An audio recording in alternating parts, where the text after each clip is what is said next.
Just a quick pointer for you guys if you ever go out in the woods and you want to stay overnight. You know, if you're doing a hammock, you've got to look for 2 trees, but be careful of widow makers. This tree is nice and solid, but that tree isn't. But it's a silver birch, it's dead. So I'll be able to take some of the bark off that if I decide to make a fire. But I will not be lighting one on these grounds because it's so full of bullets and everything else. I don't want to trigger a chain reaction. But there are some bunkers in the area, so if I light a fire, I may go up there and light one there. Concrete ground shouldn't harm anything. There's loads of foxholes and trenches and viewpoints been built into this area. So this will be very, very cool. Moving on. Anyway, the first part is done. You know, the lower area. I'm now in the higher area. And yeah, I don't know if this will be the end of one video or part of another. Or maybe I'm just going to stop talking and maybe I'll edit this out. Who knows? Bye. How about that for a view? Now to set up, after I've checked all the trees around here, I'm going to set up a hammock. It's December. It's starting to get dark, so I've got to do this fairly quickly. And it's going to drop to about -2, -3 tonight, so hopefully I'll stay warm. But this is the hammock that I'm using. I've not used it before. It's a Quechua,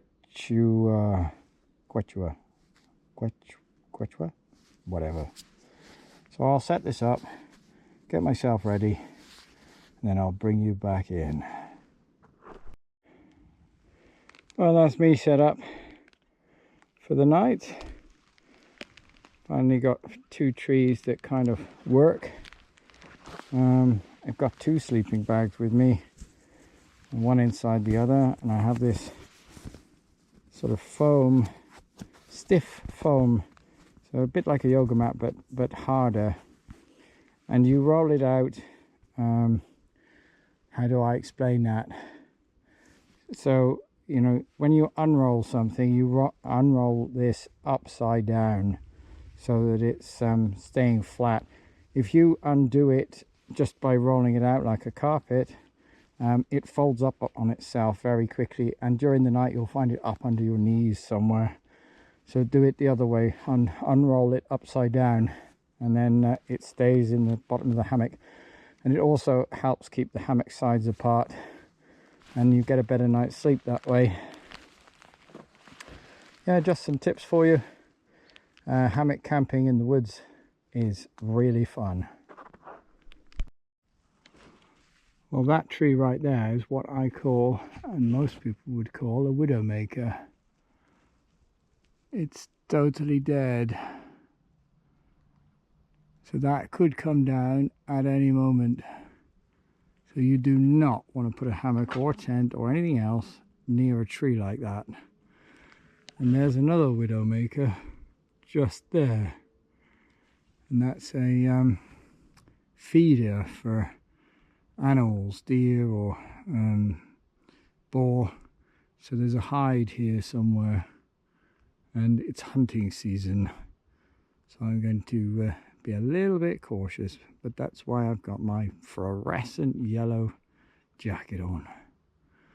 Moving on. Well, so far so good. Hammock seems to be working fine. So a trick that I've learned is putting my jacket on the end where my feet are and zipping it around so that it stays, might move around a bit, but it'll stay on the end of that hammock and help keep my feet warm. And yeah, it's quite a view. I mean, the camera doesn't really do it justice, but it's very cool. And I've got my hoodie on. I've got a woolly hat to wear if I get cold on my head. I've got my reflective thing here so that hopefully nobody comes shooting. But yeah, should be a good night, I hope. And I have, if needed, a torch as well. Anyway, guys, thank you very much for watching. It's always cool to be out for me. I love the outdoors and, you know, the nature. Obviously, there's always a concern, you know, boar and things wandering around, but yeah, sometimes you've got to be willing to do these things. And being out in a hammock, you get to see and sense everything around you. A tent, you know, you're contained, you're inside, you don't see anything around you.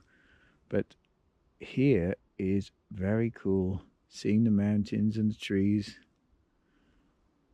Yeah. Anyway, stop talking.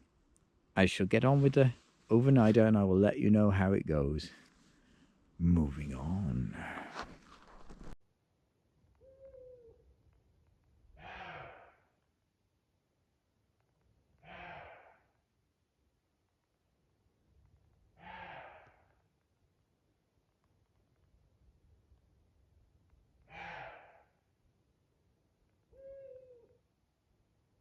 This is about 11 o'clock at night. There's a conversation between an owl and whatever that is.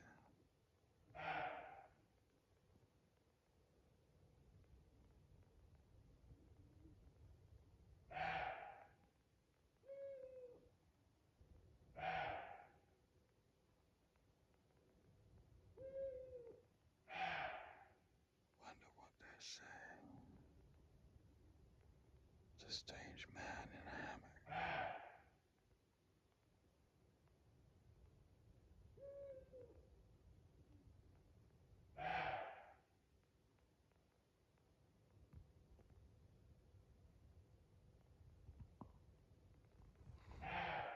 Anyway, guys, so far still alive.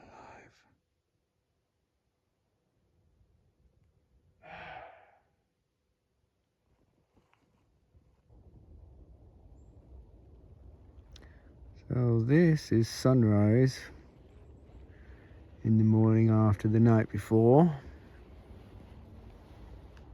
It will come up somewhere over there. Yeah, it was quite cold last night. Let me spin you around.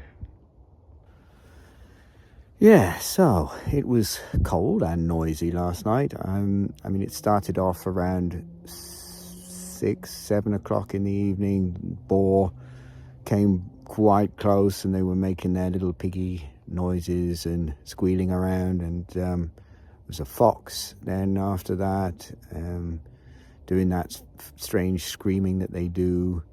And at some point in the night, which you've probably heard in the video, there was an owl just over my head somewhere, and some other creature on the ground that was moving quite quickly was making a strange sound. Don't know if it was a deer or what it was, or perhaps even a fox, I'm not sure.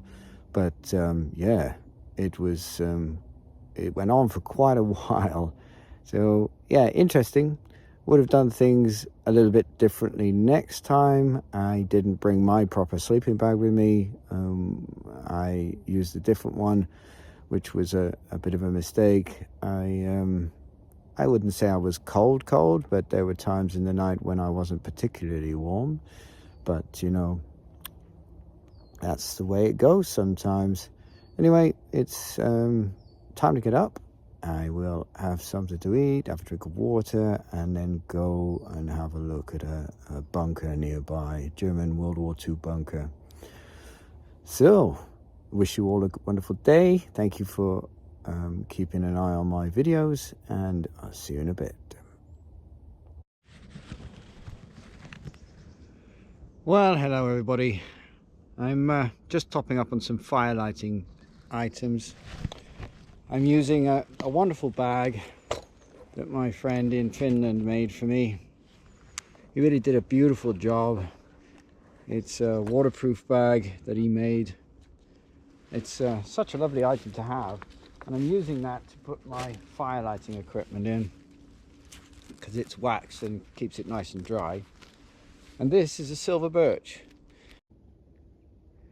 As I was saying, when yet another GoPro battery dies, I put one on charge. I have one spare one left. Yeah, they get destroyed by cold weather. Yeah, on the Hero 8s anyway. I know the Hero, I think the Hero 10, there was an optional longer lasting battery, and the Hero 11 has it within it. But I will be cutting some silver birch bark away with the knife, very kindly provided by my friend Anthony. And if you don't have a knife, no problem. Usually you can find silver birch pieces lying around. This is excellent for lighting fires because it has an oil in it, and so it burns very easily, very quickly, and takes a spark very nicely. And yeah, there's plenty of it here, so I will top a bit into my bag just to have a little bit of fire lighting stuff with me, and I'll be back with you in a bit. So this is what you can do with silver birch. You can peel away an area. I've cut too deep, to be honest. I could have done it thinner. And if you've got patience, you can do that all the way around the tree, and you can cut quite large sections of it. Use it for tiling because it's water resistant. You can use it for making bowls. You can put a peg in each corner, so make a square. And each corner you peg it so that there's a I'll try and show you at some point, but you can make bowls out of it. Can't describe it. My brain's slow this morning, it's cold. Yeah, and you can do that and then take the layers away. You can even use it for writing on. I'll stop boring you. Moving on.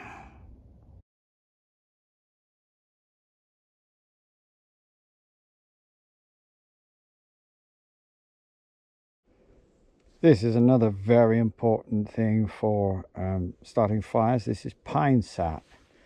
This has lots of uses, and if it's two things I would learn about it in terms of trees, it's pine trees and birch trees.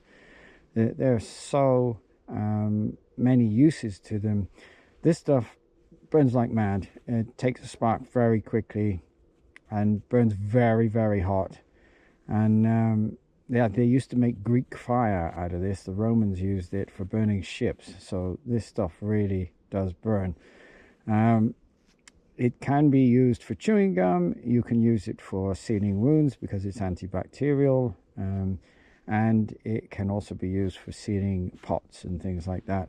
So when you're making things to carry water, this is waterproof, so you can seal up your seals and holes with this stuff. It's really, you can make glue out of it, you can make all sorts of things out of it. If you're going to learn any two trees, I would say this, pine trees and the birch trees.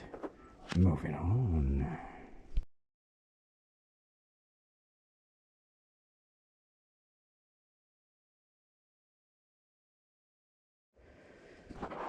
And if any of you are interested in how I charge up my gear, I've got my GoPro battery on charging there, and the coil for, switched it off I think by accident. Oh, I didn't. This is an Einhell. Now there are other options on the market, I'm not trying to advertise them, but this is a battery pack that I carry with me. Can even jump a car off it. It's incredibly powerful. I've jumped diesel cars off this thing, only for a small battery. It's really amazing. That's how I recharge my things when I'm out in the field. I also have a solar panel, so for some of the equipment that I use the solar panel, and I can also then charge this up with using the solar as well. Yeah, cool. Moving on.